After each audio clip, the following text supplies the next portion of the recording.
जी, दरअसल ये दुखद दुर्घटना हमीरपुर के बेतवा नदी पे घटित हुई, जहां देर रात 1 से 2 बजे के करीब एक खाली ट्रक जो कि कानपुर से महोबा की तरफ आ रहा था, तभी हमीरपुर के बेतवा पुल के ऊपर ट्रक चालक एकाएक ट्रक से नियंत्रण खो बैठा, जिससे ट्रक पुल की रेलिंग को तोड़ता हुआ सूखी बेतवा नदी में जा गिरा।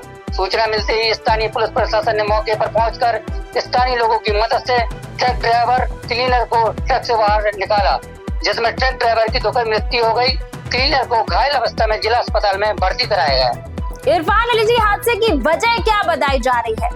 जी, दरअसल वजह बताई जा रही है कि देर रात होने की वजह से ट्रक ड्राइवर को झपकी आ गई, जिस कारण ट्रक ड्राइवर ट्रक से नियंत्रण खो बैठा और सीधा नदी में जा गिरा। तो हादसे की वजह सिर्फ तेज रफ्तार बताई जा रही है? जी, तेज रफ्तार और देर रात का कारण हो सकता है, जिसमें ट्रक ड्राइवर को झपकी या नींद आने की वजह से ये हादसा हुआ हो। जी जी, बहुत बहुत धन्यवाद आपका। और इस वक्त की बड़ी खबर आ रही है फिरोजाबाद से, जहां दो पक्षों में जमकर लाठी डंडे चले। संघर्ष की वारदात में दोनों पक्षों के कई लोग घायल बताए जा रहे हैं। घटना का सीसीटीवी वीडियो वायरल हुआ है। गाय को पीट पीट कर भगाने पर हुई ये घटना। जी हाँ, आपको बता दें कि दो पक्षों में जमकर मारपीट हुई, लाठी डंडे चले। फिरोजाबाद की एक घटना बताई जा रही है, जहां गाय को पीट पीट कर भगाने के लिए ये घटना हुई थी। दोनों पक्षों ने पुलिस से शिकायत की। टूडला के सरस्वती नगर की एक घटना बताई जा रही है। बड़ी खबर आ रही है फिरोजाबाद से, जहां दो पक्षों में जमकर लाठी डंडे चले। बताया जा रहा है कि संघर्ष की वारदात में दोनों पक्षों के कई लोग घायल हुए हैं। घटना का सीसीटीवी वीडियो वायरल हुआ है, जिसमें साफ तौर पर देख सकते हैं किस तरीके से मारपीट होती नजर आ रही है। एक दूसरे को लोग लाठी डंडों से पीटते हुए नजर आ रहे हैं। जी हाँ, आपको बता दें कि ये बड़ी खबर आ रही है फिरोजाबाद से, जहां दो पक्षों में जमकर लाठी डंडे चले। बड़ी खबर आ रही है बरेली से, जहां घर में चले सेक्स रैकेट का पर्दाफाश हुआ है। मकान मालिक और एक युवती अरेस्ट की गई है।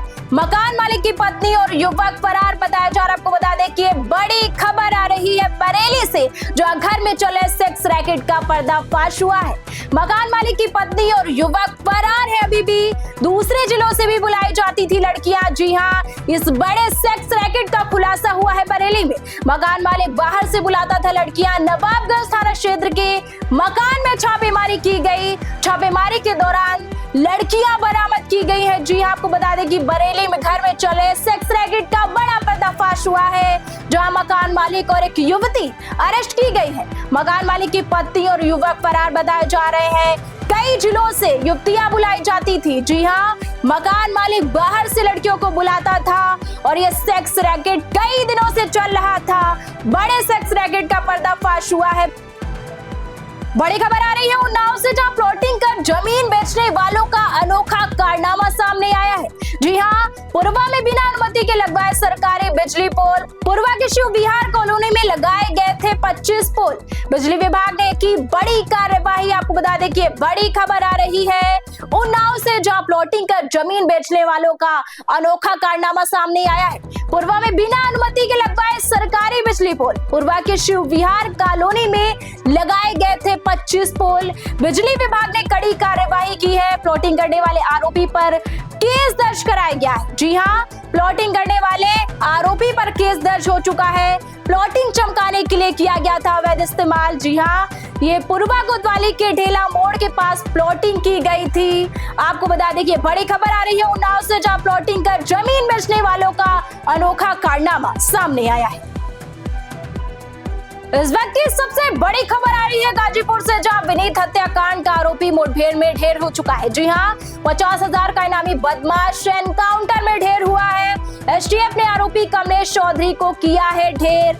एसओजी प्रभारी भी गोली लगने से हुए घायल, अस्पताल में चल रहा है इलाज। आपको बता दें कि बड़ी खबर आ रही है गाजीपुर से, जहां विनीत हत्याकांड का आरोपी मुठभेड़ में ढेर हो चुका है। एसओजी प्रभारी भी गोली लगने से घायल बताए जा रहे हैं अस्पताल में, जिनका इलाज जारी है। सदर कोतवाली के कुर्था गांव में हुआ है एनकाउंटर। विनीत राय की गोली मारकर की गई थी हत्या। विनीत राय के पिता आलोक राय का बयान भी सामने आया है। वसूली के चक्कर में की गई थी बेटे की हत्या।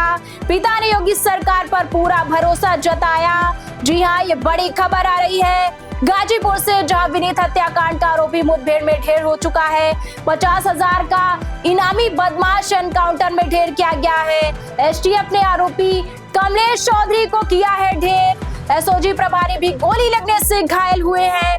अस्पताल में इलाज चल रहा है, जिनका सदर कोतवाली के कुर्था गांव में हुआ है एनकाउंटर। विनीत राय की गोली मारकर हत्या की गई थी। जी हाँ, होटल के बाहर विनीत रॉय की हत्या की गई थी। जी हाँ, विनीत रॉय के पिता आलोक रॉय का बयान सामने आया है। वसूली के चक्कर में बेटे की जान गई। जी हाँ, बताया जा रहा है कि वसूली के चक्कर में आरोपी ने बेटे की जान ले ली। गोली मारकर हत्या की गई थी। पिता ने योगी सरकार पर पूरा भरोसा जताया। आपको बता दें कि बड़ी खबर आ रही है गाजीपुर से, जहां 50,000 का इनामी बदमाश एनकाउंटर में ढेर हो चुका है। विनीत हत्याकांड का आरोपी मुठभेड़ में ढेर हो चुका है। और इस खबर पर विशेष जानकारी के साथ हमारे संवाददाता जी जुड़ चुके हैं हमारे साथ, जय कुमार पांडे जी। जय कुमार पांडे जी, अभी क्या स्थिति बनी हुई है? इस खबर पर क्या अपडेट सामने आया है? अभी पर यहाँ पे स्थिति हुई है, हो चुका है कि जो बदमाश था वह कमलेश बिंद जो है वो मार दिया जा चुका है। और उसके साथ साथ जो शंकर पांडे नामक जो अपराधी है उसकी तलाश पुलिस कर रही है और दबिश दी जा रही है। और जो है अभी शांति भाव बना हुआ है इधर। जी, जय कुमार पांडे जी, क्या पुलिस इस मामले में किसी बड़े गिरोह या फिर वसूली नेटवर्क की भी जांच कर रही है? हाँ, वह जो है जांच में अपनी लगी हुई है। वो जैसे कि इनका जो मृतक जो विनीत राय हैं, उनके पिता ने आरोप जो लगाया है कि जो कटरा गैंग है, वो कटरा गैंग बहुत दिनों से सक्रिय है जनपद में और उनको उस गिरोह से ही जान हानि है। तो गिरोह में कौन कौन लोग हैं, कैसे कैसे लोग हैं, उनके बारे में भी पुलिस तलाश जारी कर दी है। जय कुमार पांडे जी, एक बात बताइए हमको कि बताया जा रहा है इस खबर पर जो अपडेट सामने आ रहा है कि घायल पुलिस अधिकारी जी हैं जो घायल हो चुके हैं, उनका इलाज जिला अस्पताल में जारी है। तो उस इलाज को लेकर अभी अपडेट क्या सामने आ रहा है? इलाज उनका जो है अभी चल रहा है। उनका नाम रोहित मिश्रा है, जो कि वो भी घायल अवस्था में है। उनके कंधे में गोली लगी हुई है और उनका इलाज चल रहा है। जहाँ तक उम्मीद है कि वो जो लोग बता रहे हैं, बताने के अनुसार समझ में आ रहा है बहुत जल्द ही वो ठीक भी हो जाएंगे, लेकिन अभी चोटिल है जिससे अभी कुछ बताया नहीं जा सकता। स्थिति अभी जो है उसकी बनी हुई है। जयकुमार पांडे जी, आखिर एसटीएफ को इतनी बड़ी सफलता मिली, इसके बारे में क्या बताना चाहेंगे आप? एसटीएफ को बहुत ये जो कहा जाए तो बहुत बड़ी सफलता मिली है, क्योंकि इसके पीछे यहाँ की फोर्स लगी हुई थी और यही करीब 4-5 दिन से लगातार दबिश दी जा रही थी, लेकिन सुराग नहीं मिल पा रहा था। और बहुत प्रयत्न के बाद जो सुराग मिला तो उस पर जो है एसओजी टीम ने बहुत बड़ी ये कार्रवाई की है और ये बहुत बड़ी उपलब्धि है उसके लिए। तो मौके पर कोई साक्ष्य मिले हैं, कोई सामग्री बरामद हुई है, उसके बारे में कुछ बताना चाहेंगे आप?